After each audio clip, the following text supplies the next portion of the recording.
안녕하세요. 필잡 스토리의 조이스. 하우데이입니다.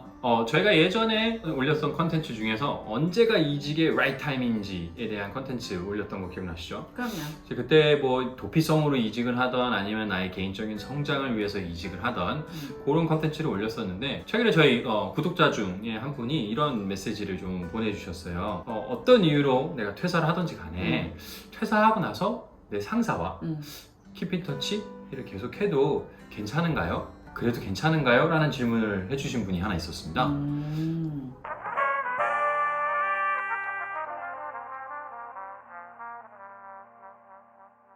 이게 직장 연차가 얼마 안 된 분들은 직장 동료든 상사든 연락해나 되나 하고 약간 주저하는 걸 저도 본 적은 있었던 것 같아요. 전 진짜 솔직히 이 주제를 하는 것 중에 하나가 제가 요즘에 저희 주니어 친구들이랑 이제 가끔 1대1을 해요. 하는데 그런 친구들이 있어요. 그냥 뭐 저 좋으라고 하는 얘기인지 솔직한 마음인지 내가 진짜 알 수는 없지만 더 하워드님이랑 더 이렇게 자주 연락하고 뭐 식사도 하고 싶고 커피도 마시고 싶고 뭐 이렇게 하고 싶은데 그래도 되나요? 라는 질문을 하는 친구들이 종종 있거든요. 네. 근데 저는 그게 아니 왜 그걸 못한다고 생각하지? 너무 당연한데. 약간 이런 느낌을 저는 되게 많이 받아요. 그래서 이 질문이 충분히 이해가 되더라고요. 아니 하고 싶으면 하고 안 하고 싶으면 안 그러니까. 하는 거잖아요. 그걸 뭐 못하게 한 것도 아니고 그런데 이게 저 개인적인 건지 아니면 그 진짜 친구들 입장에서는 이게 고민이 되는 건지. 저는 퇴사할 때 네. 퇴사하는 사람들을 어떻게 트리트하는지의 회사의 어떤 문화? 그런 것들에 좀 다른 것 같아요. 예를 들면 나가는 사람을 마치 배신했다는 사람들처럼 우리 회사를 나가 그럼 막 배신자야 뭐 이런 거. 이제 상사가 누가 주니어가 와서 저 회사 그만두겠습니다 이러면은 그때서부터 막 하시하게 굴거나 뭐 이런 것들이 회사에 전반적으로 깔려 있거나 그런 걸 보아왔던 직원들이라면 이런 얘기를 할 수는 있을 거고 그렇죠. 또 생각도 할 수 있을 것 같아요. 충분히 그러네요. 네. 근데 퇴사라는 게 사실 현실적으로 볼 때 항상 아름다운 마무리는 아니잖아요. 맞아요. 퇴사 많이 안 해보신 분들은 모르실 수 있지만 그냥 말하자면 나이가 많이 들어서 은퇴하는 경우 빼놓고 나서는 정말로 퇴사는 사실 아름답진 않아요. 퇴사를 결정한 사람들이 퇴사를 결정하게 된 이유서부터 시작해가지고 퇴사할 때 퇴사를 이제 회사에 알릴 때 또 그 알림을 당하는 상사나 회사 측에서 볼 때 당황스러움 뭐 이런 것들이 사실 아름다운 마무리에 도움이 되지는 않아요. 그리고 이제 같이 일하는 동안 상사가 이제 각별히 애정을 쏟았다든지 특정 직원한테 아니면 반대로 사이가 너무 별로였다든지 이러면은 퇴직 후 본인의 어떤 스탠스, 포지션에 영향을 미친다고 생각하는 것 같아요. 그렇죠. 후일을 위해서 퇴사할 때는 정말 최대한의 매너를 갖추라고 말씀드리고 싶습니다. 진짜 사람 이름 모르는 거거든요. 그러니까 퇴직을 통보하는 방법부터 뭐 계약 또는 규정에 대한 모든 부분들, 통보 기간 유지하는 것들, 뭐 인수인계 등, 그 다음에 이제 나는 떠나는 사람이다. 그래서 모든 걸 내려놓는 게 아니라 떠날 때까지 또 협조하고 조직에 맞춰서 정말 최대한 평화로운 이별을 하는 것에 권해드립니다. 상사는 그러니까 우수한 팀원이 떠나는 거든 아니든 간에 사람이 빠지고 조직에 턴오버가 생긴다는 것 자체는 사실은 상사한테는 큰 스트레스가 되고 비즈니스에 영향을 줄 수밖에 없어요. 그게 어떠한 팀원이었던지 간에. 그래서 이거를 퇴직자의 시선에서는 이제 감정적으로 보는 것이 아니라 시간이 지나면 조금 해소가 되는 부분들도 있겠지만은 결국에는 제가 봤을 때 첫인상보다도 라스트 임프레션, 마지막에 떠날 때 내가 남기는 임프레션이 가장 중요하다고 생각을 해요. 네, 성숙한 매니저라면 감정 극복을 하루라도 빨리 해야 되는 게 맞는 것 같고요. 퇴직자한테 사실 내 속마음은 그렇지 않고 괘씸하다 생각이 들어도 겉으로 적어도 블레싱 해주는 코멘트를 해야 된다고 생각을 해요. 근데 이거 진짜로 어려워요. 표정 관리도 잘 안 되고. 근데 이제 이걸 극복하게끔 서포트 해줄 사람이 퇴직자 본인이에요. 퇴직자가 최대한의 매너를 갖춰서 퇴직을 하면 상사가 받는 어떤 그런 배신감, 당혹스러움 이런 것들을 감정을 드러내는 게 아니라 블레싱으로 전환하는데 도움을 주게 되는 얘기죠. 그러니까 웃는 얼굴에 침 못 뱉는다 이런 말 있잖아요. 그러니까 진심으로 미안해하는 척하고 퇴직 후 일정 기간이 지난 후 너무 오래 걸리면 안 돼요. 그러니까 적정 기간에 한 2달에서 석 달 사이라고 생각을 해요. 맞아요. 네. 이게 갑자기 일주일마다 한 달에 갑자기 하면은 얘 뭐야 이런 생각도 들거든요. 그래서 한 2달쯤 지나서 부장님 안녕하세요. 잘 지내고 계시죠?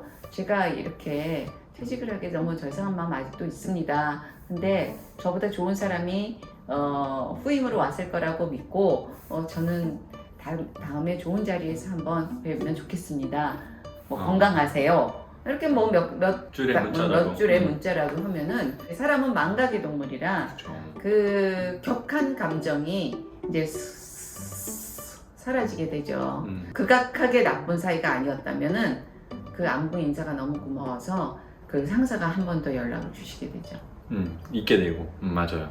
퇴직 후에 좋은 그 나의 그 전 상사와의 그 좋은 관계를 꾸준히 유지해 가는 거는 사실은 퇴직자한테 되게 큰 도움이 된다라고 이야기를 드리고 싶어요. 그래서 저 같은 경우에는 뭐 자주는 아니어도 그래도 가끔 뭐 전화나 뭐 때로는 뭐 문자나 인사를 하고 생각날 때 하는 것들이 참 도움이 된다. 물론 형식적이다라고 생각을 할 수도 있지만 그래도 아까 조이스님 말씀해 주신 것처럼 그렇게 이렇게 계속 가끔씩 컨택을 받게 되면 기억에 남고 더 좋은 생각들을 하게 되고 그런 것 같아요. 그래서 저는 요즘에 그 최근에 같이 일을 하다가 그만둔 친구가 다른 회사에서 일을 하고 있지만 저희 회사 근처를 지나갈 때마다 연락을 줘요.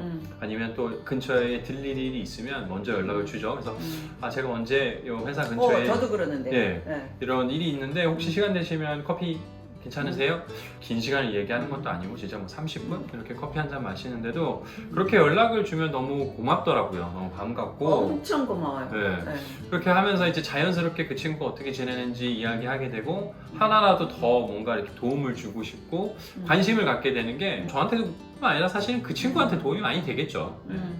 이제 직원 입장에서 생각을 해보면은 그동안의 매니저와의 관계 이런 게 사실 떠나고도 연락을 하냐 안 하냐 이런 얘기잖아요. 우리가 한 얘기가. 그래서 제가 이제 오길비에서 애플로 이직할 때 사실 제가 오길비에서 애플로 이직할 거라고 오길비 자체를 떠날 거라고 아무도 상상을 한 사람이 없었어요. 뭐 제 나이도 있고 오길비에서의 저의 위치도 있고 또 애플이 주는 긍정적 부정적 브랜드 이미지 뭐 이런 것도 있어서 조이스라는 사람이 갈 거라고 생각을 못 한 거죠. 근데 어쨌든 제가 이직을 하게 됐고 그동안에 이제 오길비에서의 제科장님하고 물론 불편했던 기간도 꽤 있었어요. 저 혼자서. 그런데 좋았던 기억이 더 많고 나를 신임해 준 사람이고 나를 거기서 일을 해줘서 결국은 내가 애플이라는 회사로 또 다른 회사로 이직을 할 수 있는 기회를 주신 분이라고 생각을 했기 때문에 이직 후에도 사실 저희는 정기적으로 만나 굉장히 수다를 했더라요. 그래서 근데 제가 연락을 하는 경우보다 사장님이 연락 주시는 경우가 훨씬 더 많아요. 그러니까 저는 어떻게 보면 생각해서 연락을 하는 거고 사장님은 문득 뜬금없이 연락도 많이 주세요. 그러면 또 거기서 제가 또 미안하고 고마워서 또 이제 또 연락도 드리고 그리고 만남 자체가 너무 유쾌하고 즐거워서 사실 그 연을 지금까지 쭉 이어가고 있어요. 너무 좋네요. 네. 그러니까 상사가 어떤 사람이냐, 상사와 내가 어떠냐가 굉장히 중요한 포인트거든요. 그렇죠. 거기에 맞춰서 네. 연을 계속 이어갈 수 있느냐. 네. 그리고 반대로 이제 제 후배 직원이 아직까지 제게 연락을 하는 사람이 있는데 물론 그리 많지는 않아요. 그게 쉽지 않은 것 같아요. 제가 먼저 손을 내밀어야 되는데 사실 저는 제 상사처럼 이렇게 손을 막 내미는 사람이 못 돼요. 네, 그러다 보니까 많지는 않은데 작은 숫자의 후배 직원이라도 굉장히 소중하게 그 연을 이어가는 거가 너무 중요한 것 같아요. 저 있잖아요. 네, 여기 하워드도 있고 사실 애플에 있었던 그 몇 명의 직원들이 아직까지도 저와 같이 만나서 수다를 떨어주고 네. 그래서 저는 너무 고맙죠. 은퇴 후에 저에게도 네. 그런 친구들이 있으면 너무 좋을 것 같네요. 네. 네, 오늘 조이스님이 해주신 이야기에 정말 동의합니다. 정말 사람의 미래는 모르잖아요. 특히 우리가 직장 생활을 하는 데 있어서 어떤 상황에서 어떠한 모습으로 우리가 다시 만날지 정말 모르는 것 같아요. 모르죠. 네, 그래서 세상이 너무 좁고 그런 측면에서 좋은 관계로 내 전 상사와 관계를 유지할 수 있다면 그것이 본인에게는 정말 큰 플러스가 될 수 있고 상사들도 그런 것을 좋아한다. 그래서 여러분들 부담을 안 가지셔도 된다라는 이야기를 드리고 싶어요. 추가적으로 제 경험을 말씀을 드리면 시간이 지나면 지날수록 주변에 그리 많은 사람이 남지 않는다라는 걸 알게 되는 것 같아요. 제가 이런 얘기를 조이스님 앞에서 하는 건 아닌 것 같지만 많은 사람은 알지만 정말 내 사람은 몇 안 되는 것 같습니다. 내 사람으로 남고 싶고 내 사람이라고 생각해서 그 사람을 만났다라고 생각하시면 좀 그 사람을 붙들라라고 말씀드리고 싶어요. 좀 약간 느끼하지만 제가 조이스님을 약간 붙든 것처럼 그렇게 말씀드릴 수 있을 것 같아요. 저는 상대적으로 반대로 너무 감사하고 고맙죠. 늘 하워드가. 갑자기 센티멘탈해질 필요는 없는 것 같고, 네, 여기까지 하겠습니다.